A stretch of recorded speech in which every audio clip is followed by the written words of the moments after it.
A California police department is equipping its officers with a new kind of camera that provides a unique point of view.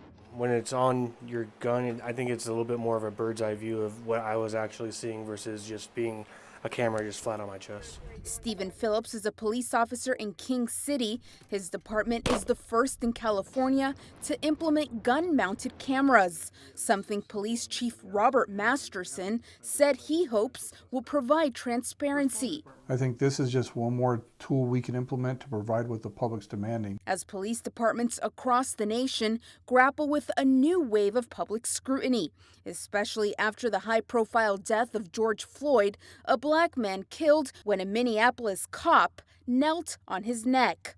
Others have died in police-related shootings. Public responses to officer-involved shootings, I really felt it was important to have that perspective of what the officer most likely can see. In December 2019, his department struck a roughly $12,500 deal for 18 of Veridian Weapon Technologies' fact-duty weapon-mounted cameras. They rolled them out late last month.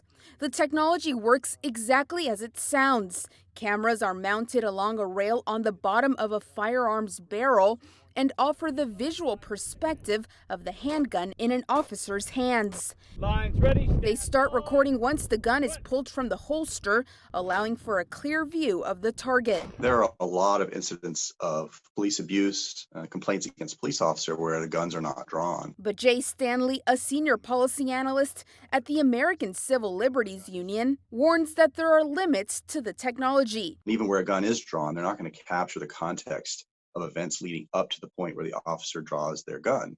And often that is the most crucial part in evaluating an officer's actions and whether it was abusive or professional. Stanley also said that the technology is only as good as the policies implemented to accompany them. King City's camera policies include retaining body camera footage for 180 days and retaining any video showing use of force, including drawing a weapon, for 2 years. According to the police department, officers drew their firearms 15 times in 2019 and 9 times in 2020.